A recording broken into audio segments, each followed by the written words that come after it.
Hey, welcome to Drawing Conclusions. This is Jessica. And this is Josh. So, this week we're going to be reviewing the Alien Covenant Blu ray. I'm actually not going to be doing much reviewing because I have not seen Alien Covenant.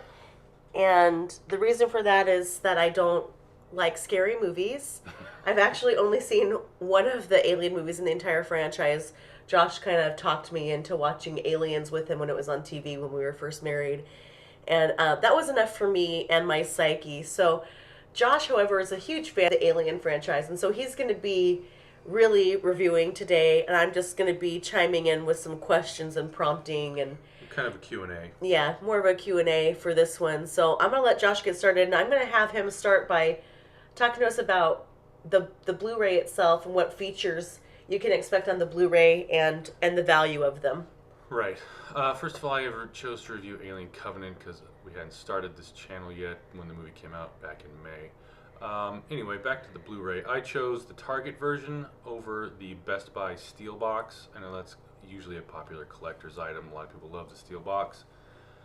The packaging from it just really seemed underwhelming to me. I mean, the box art was cool, and the interior of the box itself was also a really nice, a cool production picture from the ad campaigns for the movie. But that was it. The Target version is basically a booklet with all these production photos, production drawings, and it's like 36 pages plus the movies and the digital download. So I thought, and it's the same price, why not get something that's a little more fun, I guess. More to it, unless it's not just the movie in its metal box. First of all, they have the Advent, which is probably the real big get, if you will, for this movie release, chronicling David, the android, played by Michael Fassbender, his experiments, if you will, and things that he's been up to since Prometheus, the previous movie. There's a lot of information in there, really cool stuff, kind of get an inside look into the psyche of David. The deleted scenes, they cut about 17 minutes out of the movie. For the most part, a lot of that stuff is okay to trim. Some of it I think they should have left in.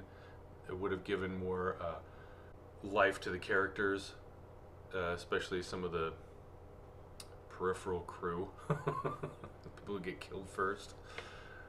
Anyway, make them a little more sympathetic. Wait, Josh. People get killed in this movie? Spoiler alert. Spoiler people get alert, killed in an people get alien killed in movie. an alien Oh movie. my gosh. You're surprised. No, body horror at its best. What? Anyway, but I think it really did flesh out the characters, and I think, and a lot of the scenes were only just mere seconds longer.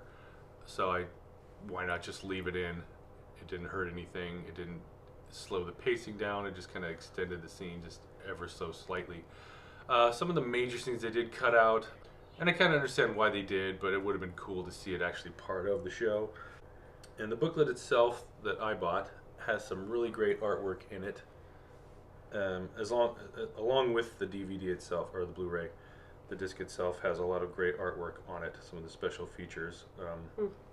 And they also include the theatrical trailers, which they numbered backwards, which is kind of funny. I don't know how they missed that. They put the teaser trailer as trailer number 2, and the full trailer as trailer number 1, which those came out in reverse order. At the time, I did like the trailers. I thought they were really good. Unfortunately, we live in the day and age of YouTube and internet access, and everything's instant, that you can watch and pause frames and watch it over and over and over, whereas way back when it was, you saw the trailer on television if you were lucky, or if it happened to you playing before a certain movie that might be running it. Looking back, I don't like the trailers. They kind of do the same thing for me that like the Prometheus trailers did. They give away way too much. So, there's been a lot of negative reception of this film from fans. I mean, you've told me a lot. I've read some things online and seen some things, but you told me a lot about people just being really negative, like, oh, it's the worst movie I've ever seen. How could they do this? It's so terrible. Kind of being a little hyperbolic there, but it sounds Definitely. like the fans are. But how do you feel about the movie? Do you feel like it's a weak entry into the franchise. Uh, why do you think it's gotten that kind of feedback and that kind of response? Well, I don't think it's a weak entry into the franchise. I think it's I would call it top three. You know, Aliens, and then this one, and then Prometheus. Then everything else I don't think really matters. Not enough to curb the enjoyment that I've had including in repeat viewing. As far as the fan backlash, I don't understand it. I liked the movie a lot. I thought there was some really cool cinematography. The acting was good. The visual effects were great.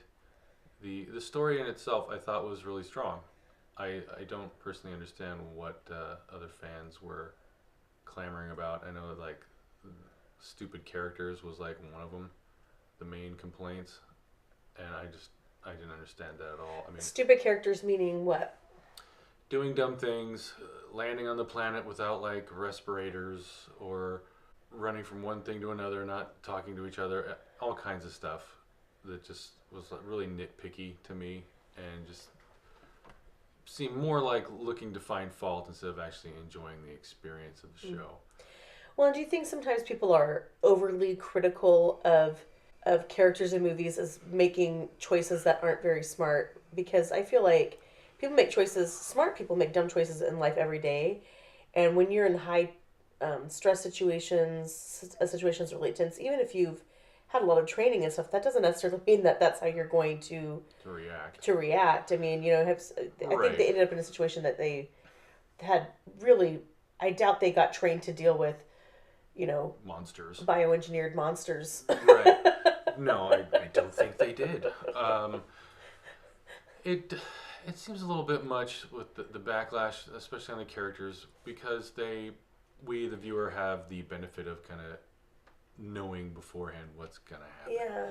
We've seen the Alien movies; they've been around since the late '70s.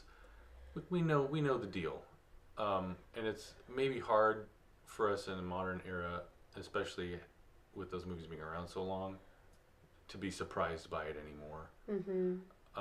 Which is again where I think the trailers kind of did a disservice to this movie because I think they had hidden more of the stuff that was the big shocking moments. They probably would have been more shocking had they not shown them early. And so, I think high expectations came in, and these movies have a ton of like spin-off material from comics to games to books, and I think people have these perceptions of what they want out of an alien movie, and if it doesn't meet their expectations of what they think should happen, then they're disappointed and they just can't seem to be entertained or enjoy somebody else's take or art that doesn't match up with what they wanted. And I think that's kind of sad.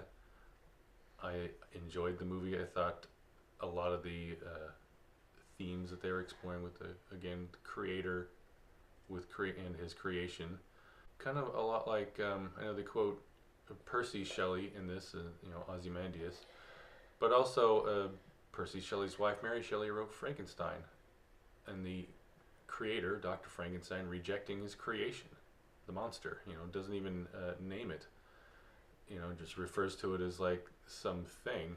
Taking those kind of things into account, because it seems like they drew inspiration from all kinds of places, and I think that was one of them, and because it's kind of a modern tale of Prometheus in a roundabout way, and it just, I think, with those kind of things in mind, it adds weight to this movie.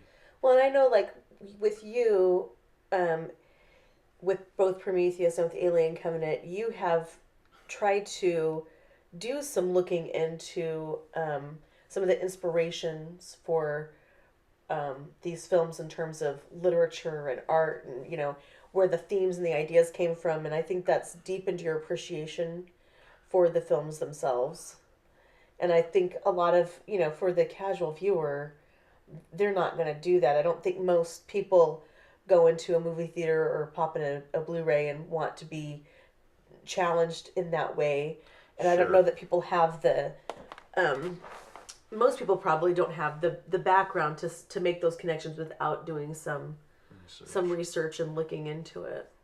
Yeah, I think. I mean, for the most part, I get that. Why do you want to be challenged at a show? Just go in, have some escapism and a good time, be entertained, which is what this is, entertainment. But once in a while, you get stuff that's actually more artistic and challenging, and actually can broaden your horizons if you let it. Yeah, I mean, I think, you and I both are appreciative of things that are just fun Yeah. and that are just, entertainment and there's nothing serious about it. But at the same time, not everything can be like that. I mean, there's a place, a very important place for art in the world that helps to elevate us and teach us, and that's thought provoking, So, as far as the performances, were there any standout performances to you in this film? Well, everybody's going to talk about Michael Fassbender, him playing dual roles as both David and Walter, the two androids. They're both very different. David surviving from the last movie, Prometheus, and he was not like your typical robot. He had a personality. He had his own thoughts. He's creative, and you see more of that in this movie, contrasted with his performance as Walter, more utilitarian, more like a tool or a servant of the crew, very duty oriented and focused on mission, which is the colonizing of a distant planet. And so his programming goes straight to that, and very, again, duty oriented. As his turn as David, I thought was brilliant. Frankly, it was so nuanced and creepy. It was like a mad scientist, and you're being pulled into his world, and just the look on his face was like looking into the eyes of a serial killer. It was really creepy. Very good performance, and chilling at points too. And Walter, again, not so much like a dumb robot. He had personality, but it was just really toned down, and he was just really calm, whereas David seemed to be like just boiling under the surface with contempt for everybody who didn't see his vision and share his goals. Catherine Waterston, I thought, did an excellent job. Having a lot of resolve, I think, is what her character brought to me. What I noticed in her performance is her character seemed to have a lot of resolve to just survive, get things done, and face the trials and challenges. Also, pleasant surprise by Danny McBride, who usually just does comedic roles, comedies, funny movies, stuff like that. I thought he turned in a really good performance. His characters, the character Tennessee, I thought he was both fun and serious. It was kind of interesting to see him in that way, in a more of a dramatic role. Billy Crudup did a good job. His character is Orem, the kind of de facto captain after immediate events of the movie unfold, and he's kind of thrust into this role, trying to get a hold of everything and just stuff slipping away. And I thought he did a good job and really kept it together. I thought the whole cast did a good job. Very large cast for this kind of show, but nobody's performance like took me out of the story or out of the movie. I didn't feel like, oh, there's those terrible delivery and dialogue. I mean, then again, I don't always look for that. I mean, if I notice it, then it must be pretty bad. But I didn't notice anything like that this time around. But I thought everything was well done. Anything else about the film, the direction or the look of the movie? Visuals, I thought the landscape they chose, I think they filmed this part of it in New Zealand for some of the exterior stuff. Beautiful landscape, and really filmed in just great angles, lighting, all that stuff. Really, really sharp. Even though it's on Earth, seemed like an alien world. Really, really great stuff. The special effects for the monsters, the neomorph and the protomorph, or proto-xenomorph, I guess they're calling it. I don't know. It's changed all the time. Who can tell? I thought those were cool because on set they were there to interact with the crew, so it wasn't just like people interacting with a green screen and say like, okay, react to this. It's like they had someone to play off of, and I thought that was effective. And then when they went into post-production with the CG, I thought the monsters looked really good, really believable, totally different, both of them, and it worked. They were gross and cool and all the things you'd expect out of a monster movie like Alien, and it was awesome. Just from the designs of the monsters from Prometheus and from Alien Covenant, it's interesting to see they all do look different from the original alien monster, and yet they're all kind of the same. You know, you can kind of see the evolution Right. that takes place as they go through this process of trying to get to the alien monster. Yeah, the original monster by Giger was, I think it's one of the best designed, most beautiful monsters created for screen. And it seems like they're working their way up to that, which I am curious and anxious to see how they pull that off, to see where they go next. And I'm looking forward to the next film, and hopefully that will actually happen. Overall, how did you feel about the Blu-ray? How do you feel about this movie? Any recommendations for people who are interested in seeing it, what they should be prepared for, or what will help them to enjoy the movie more? Well, for the Blu-ray, I think it's a worthwhile buy. I got it for like $20, and it had tons of features. I bought the Target brand special edition, and it comes with the booklet. All the disc features are all the same across all collector's editions, so there's nothing new there. But as far as the movie, overall, I enjoyed the movie. I would probably give it like an 8 out of 10. What to expect going into it. This is probably the bloodiest of the Alien movies. Oh, interesting. Very, very gritty, very, very graphic at points. I mean, I think the stuff, if you haven't seen the trailers, you're in for some shocks. If you have, it might lessen the blow a little bit, which it did to me, because you can expect some of the stuff going on. Even still, some of it is just pretty severe body horror, which is what the Alien franchise is kind of known for. And I thought overall, again, really enjoyed it. I thought it was very thought-provoking. I mean, kind of like Prometheus, kind of chewed on this one in my mind all day, just thinking about the symbolism and other things that went on in the show. Nice. Well, I'm glad you enjoyed it. As you can see, Josh has created a really beautiful piece to go with this review of Alien Covenant. We are selling it through his website, which you can find the link for over here on the right, and you can buy a print or two of this piece. And also, please don't forget to hit our subscribe button so that you will be notified every time we post a new video. Thanks for joining us today. Have a good one.